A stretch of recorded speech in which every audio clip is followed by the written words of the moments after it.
Good evening student, welcome back in my channel. कल मैंने अपने लेक्चर में आपको कॉन्सेप्ट ऑफ जस्टिस डील किया था। उसी लेक्चर्स को फर्दर कंटिन्यू करते हुए मैं आपको बताना चाहूँगी कि अरस्तु ने न्याय की सुविचारित व्याख्या करते हुए इसी विधि मान्यता, न्याय संगतता एवं समता के रूप में स्वीकार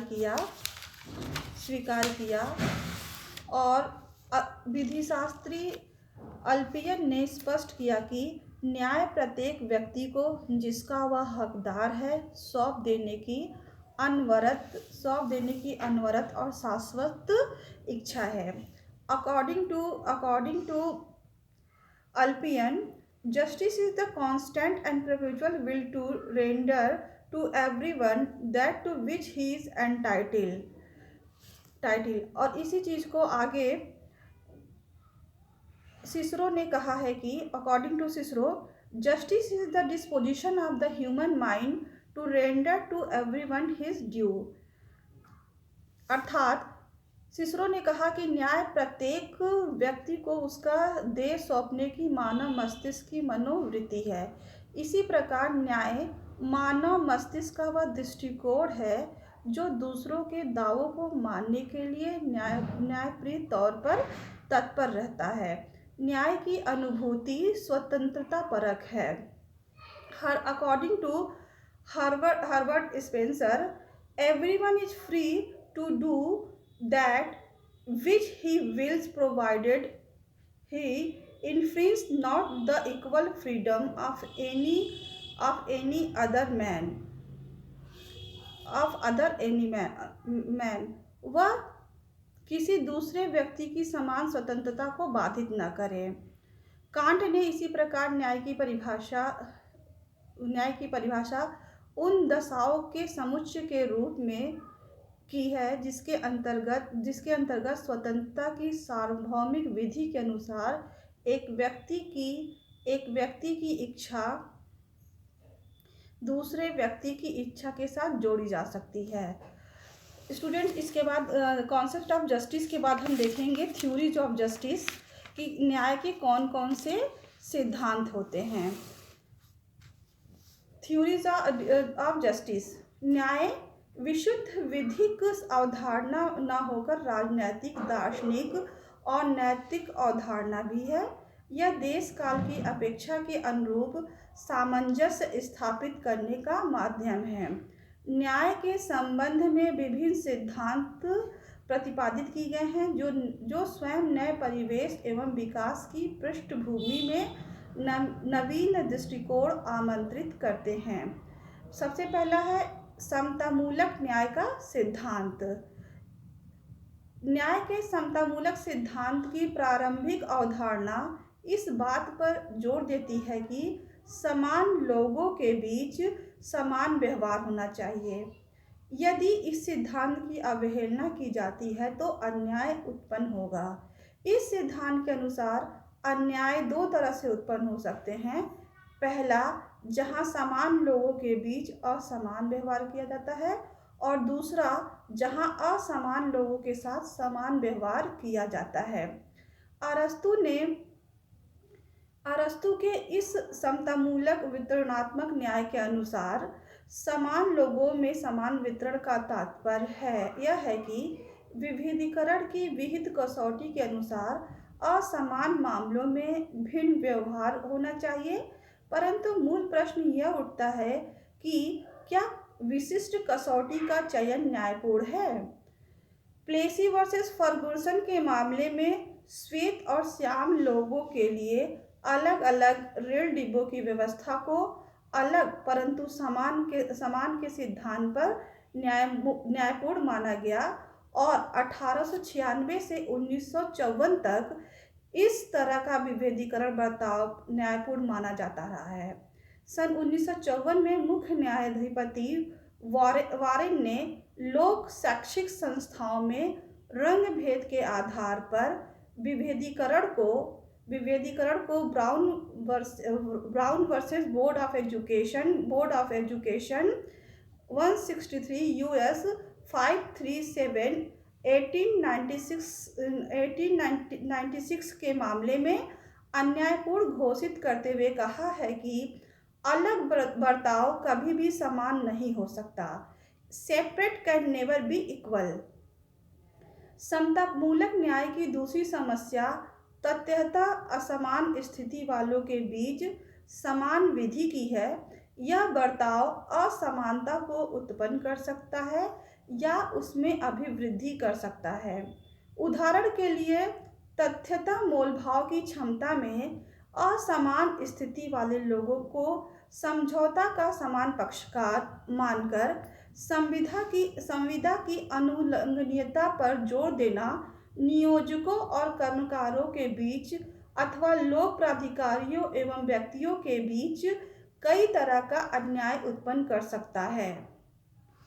इस तरह न्याय को प्रारूपिक समता पर आधारित न्याय की संज्ञा देकर इसे अग्राह्य माना गया। ग्रिफिन वर्सेस इलियंस 351 US 12 1955 का निर्णय इस समानुपाती समता का उदाहरण है। इस मामले में अमेरिकन न्यायालय ने दुर्भिक्ष प्रतिवादी पैसे के अभाव में प्रतिलिपि खरीदकर अपील करने में असमर्थ था। न्यायालय ने निर्णय दिया कि ऐसा परीक्षण जो व्यक्ति के धन रखने की स्थिति पर निर्भर करता हो, समान न्याय सुनिश्चित नहीं कर सकता है।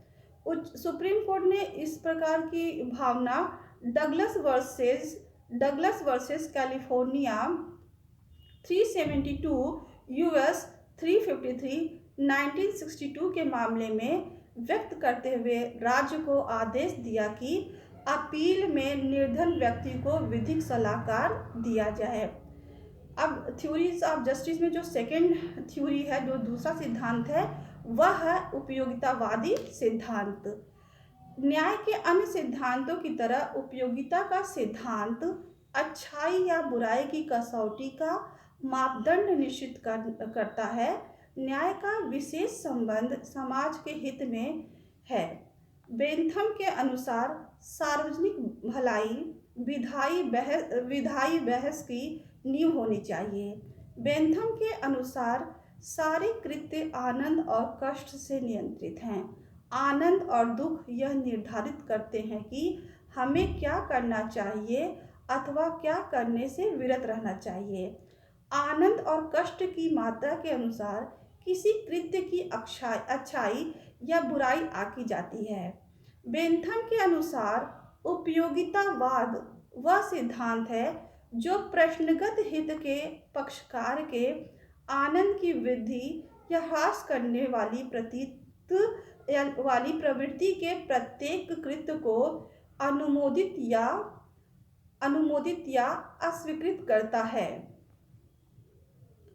यदि पक्षकार एक विशेष व्यक्ति है तो उपयोगिता उसके आनंद को बढ़ावा देती है, और यदि पक्षकार समुदाय है तो यह सिद्धांत समुदाय के आनंद की अभिवृद्धि करता है। बेंथम के अनुसार हित को व्यक्तियों के हित से अलग नहीं माना।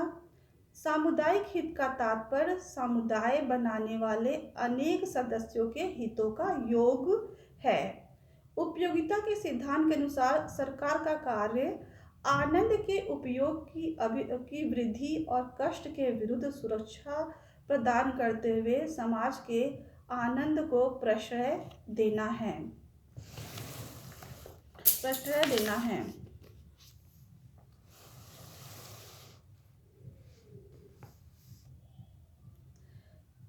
इस प्रकार समुदाय के आनंद को सुनिश्चित करने वाले विधि निर्माताओं का 4 उद्देश्य ध्यान में रखना चाहिए। पहला, जीवन निर्वाह का साधन उपलब्ध कराना। दूसरा, समृद्धि उत्पन्न करना। तीसरा, समता का पक्ष लेना। और चौथा है सुरक्षा कायम रखना। बेंथम से सहमति व्यक्त करते हुए JS मिल ने कहा है कि कृत्य आनंद की अभिवृद्धि की प्रवृत्ति के अनुपात तक ठीक है और आनंद का प्रतिगामी उत्पन्न करने के अनुपात तक अनुचित है। नेक्स्ट थ्योरी है, थर्ड थ्योरी है न्याय का सामाजिक संविदाकरण का सिद्धांत। रॉल्स ने न्याय के मापदंड के रूप में उपयोगितावाद को असंतोषजनक मानते हुए सामाजिक संविदाकरण के सिद्धांत पर अवलंबित निष्पक्षता के तौर पर न्याय की व्याख्या की है। रॉल्स ने उपयोगितावाद को दो कारणों से अस्वीकार किया है। पहला यह है कि उपयोगितावाद व्यक्तियों की विशिष्टता या पृथकता को महत्व नहीं देता है, और दूसरा यह है कि औचित्यपूर्ण की परिभाषा भला यानी गुड के आधार पर करता है, जबकि रॉल्स के अनुसार औचित्यपूर्ण भला के तत्व के पहले से विद्यमान होता है। रॉल्स का उद्देश्य ऐसी न्याय की अवधारणा प्रस्तुत करना है जो पूर्व परिचित लॉक, रूसो और कांट के सामाजिक समझौते के सिद्धांत का सामान्यीकरण करते हुए उन्हें अपकर्षण के सर्वोच्च बिंदु पर पहुंचाए। इस उद्देश्य की पूर्ति के लिए रॉल्स ने उसे प्रारंभिक संविदा का विचार किया, जो एक विशिष्ट समाज या एक विशिष्ट प्रकार की सरकार के लिए किया गया था। रॉल्स ने सामाजिक संविदाकरण के सिद्धांत में प्रारंभिक स्थिति की कल्पना की है। यह स्थिति लोगों की सभा की है, जिसमें प्रत्येक एक सामाजिक वर्ग का प्रतिनिधि है। उनके आगे अनभिज्ञता का पर्दा पड़ा होगा। रॉल्स का निष्पक्षतापूर्ण न्याय का सिद्धांत प्रारंभिक स्थिति में विवेकशील व्यक्तियों द्वारा चयनित सिद्धांत है। इस चयन में न्याय के दो सिद्धांत सम्मिलित हैं। सिद्धांत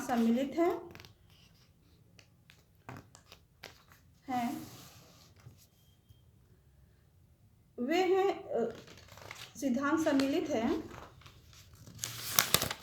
पहला सिद्धांत है प्रत्येक व्यक्ति को सभी के लिए स्वतंत्रता की समकक्षता के अनुकूल सर्वाधिक विस्तृतपूर्ण व्यवस्था की मूल स्वतंत्रताओं का समान अधिकार होना चाहिए।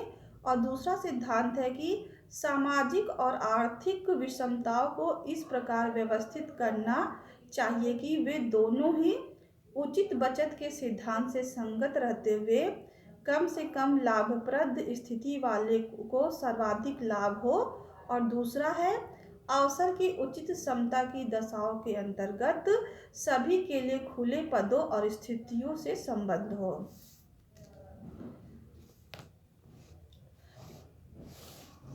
Thank you for watching my channel. अगर आपको मेरा लेक्चर अच्छा लगा हो तो प्लीज़ लाइक और सब्सक्राइब एंड शेयर।